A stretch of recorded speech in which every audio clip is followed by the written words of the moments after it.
Hello and welcome to personal finance bulletin money time. मैं हूं आपके साथ मीनू शर्मा, लेकर हाजिर हूं आपकी जेब और जिंदगी पर असर डालने वाली पर्सनल फाइनेंस, बिजनेस और पॉलिसी से जुड़ी तमाम बड़ी खबरें। तो चलिए देर किस बात की, फटाफट शुरू करते हैं इस बुलेटिन में खबरों का सिलसिला। पहली खबर महिंद्रा और इंडिगो एयरलाइंस के बीच B6E ब्रांड नेम को लेकर है। महिंद्रा ने इस मामले में यू टर्न ले लिया है। महिंद्रा ने हाल ही में लॉन्च की गई इलेक्ट्रिक SUV BE6E का नाम बदल दिया है। कंपनी अब इस इलेक्ट्रिक कार को BE6 नाम से बेचेगी। कंपनी ने फैसला इंडिगो एयरलाइन की पेरेंट कंपनी इंटरग्लोब एविएशन के साथ ट्रेडमार्क को लेकर चल रहे विवाद की वजह से लिया है। 26 नवंबर को कार के लॉन्च होने के कुछ ही दिनों बाद इंटरग्लोब एविएशन ने महिंद्रा BE6E में 6E के इस्तेमाल को लेकर ट्रेडमार्क उल्लंघन का आरोप लगाया था। महिंद्रा का कहना है कि उसने BE6E ट्रेडमार्क के लिए रजिस्ट्रेशन के लिए अप्लाई किया था, जो इसके इलेक्ट्रिक SUV पोर्टफोलियो का हिस्सा रहेगा। साथ ही कहा है कि हमने भले ही इलेक्ट्रिक SUV का नाम बदल दिया है, लेकिन BE6E ट्रेडमार्क के लिए इंटरग्लोब एविएशन के खिलाफ अदालत में मुकदमा जारी रखेंगे। डायमंड और ज्वेलरी को सर्टिफिकेट देने वाली दुनिया की दूसरी सबसे बड़ी स्वतंत्र इकाई इंटरनेशनल जेमोलॉजिकल इंस्टीट्यूट अपना IPO ला रही है। ये IPO 12 दिसंबर को खुलेगा और निवेशक इसमें 16 दिसंबर तक बोली लगा सकेंगे। 20 दिसंबर को शेयर मार्केट में इसकी लिस्टिंग होगी। 4,225 करोड़ रुपए के इस IPO का प्राइस बैंड 397 से 470 रुपए प्रति शेयर तय किया गया है। 4,225 करोड़ रुपए की रकम OFS और फ्रेश इशू के जरिए जुटाई जाएगी। मतलब 2,750 करोड़ रुपए OFS के जरिए और बाकी 1,475 करोड़ रुपए के फ्रेश इशू जारी किए जाएंगे। ग्रे मार्केट की बात करें तो इसके शेयर IPO के अपर प्राइस बैंड में 105 रुपए यानी 25% के प्रीमियम पर हैं।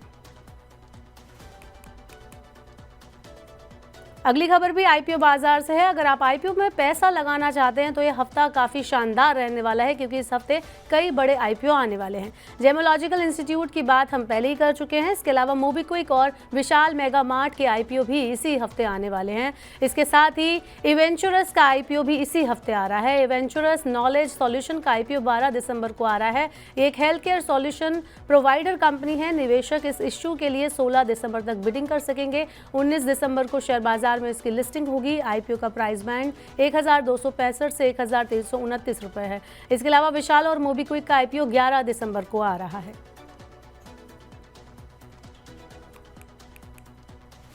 IRCTC से ट्रेन टिकट बुकिंग करने वालों के लिए आज का दिन टेंशन भरा रहा। 10 बजे जब पैसेंजर्स तत्काल की बुकिंग का प्रयास कर रहे थे, उस वक्त सुबह 10 बजे से लेकर दोपहर 12 बजे तक IRCTC की वेबसाइट डाउन रही। इस दौरान वेबसाइट पर डाउन टाइम मैसेज भी दिखाई दे रहा था।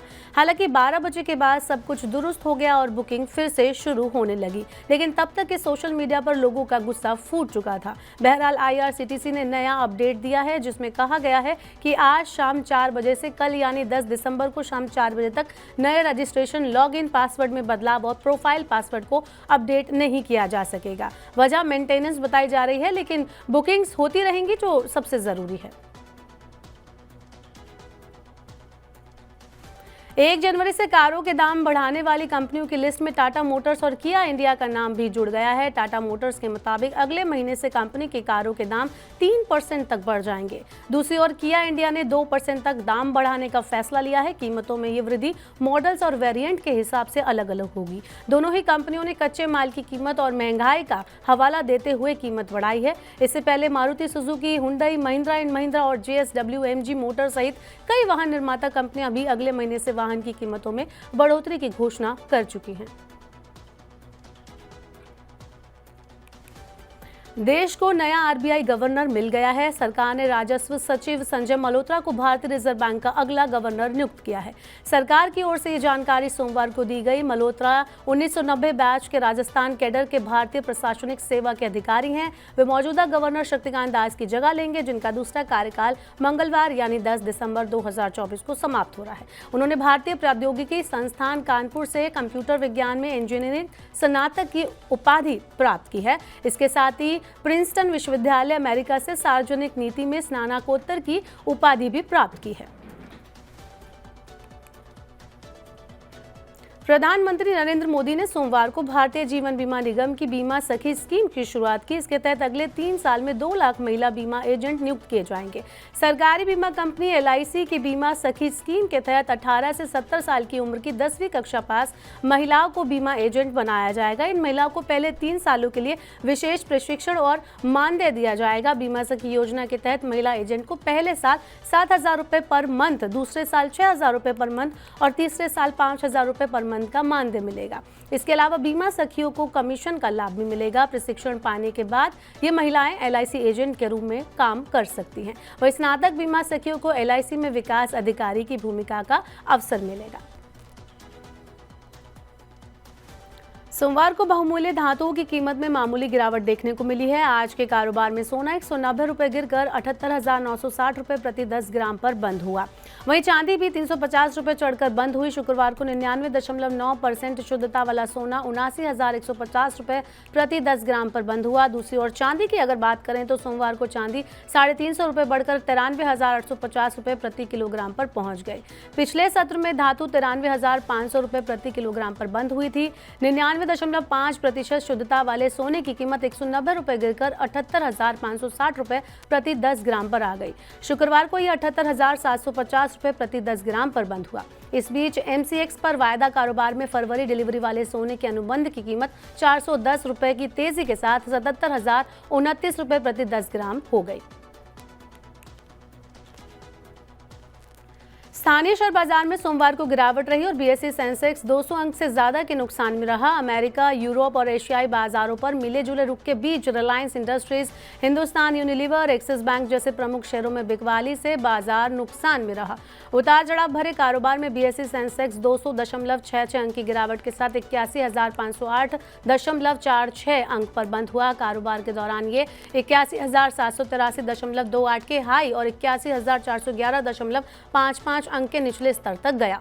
वहीं निफ्टी भी 58.80 अंक फिसलकर 24,619 अंक पर बंद हुआ। सेंसेक्स के 30 शेयरों में से Hindustan Unilever, Tata motor, axis bank, Nestle India, Asian paints, ITC, Reliance industries, Mahindra and Mahindra, IndusInd bank और भारतीय स्टेट बैंक प्रमुख रूप से नुकसान में रहे। दूसरी तरफ लाभ में रहने वाले शेयरों में Larsen and Toubro, Tata steel, JSW steel, HDFC bank, Adani ports, Kotak Mahindra bank, भारतीय एयरटेल और पावर ग्रिड शामिल हैं।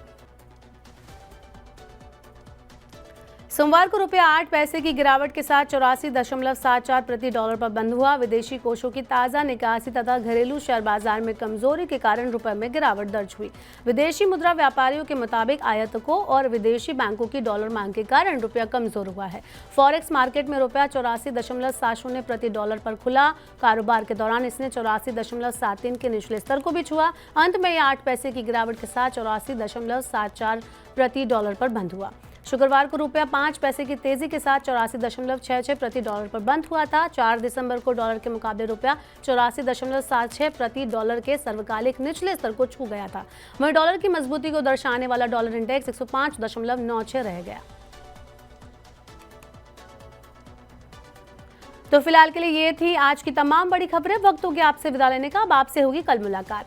पर्सनल फाइनेंस से जुड़ी खबरों को पढ़ने, सुनने, उनसे जुड़े खास कार्यक्रमों को आप देखना चाहते हैं तो मनी9 के YouTube चैनल को आप जरूर सब्सक्राइब कर लें। साथ ही आज का हमारा मनी टाइम आपको कैसा लगा नीचे कमेंट बॉक्स में अपना फीडबैक हमें जरूर दें। फिलहाल के लिए इस बुलेटिन में इतना ही। बने रहिए मनी9 के साथ। नमस्कार, शुभ रात्रि।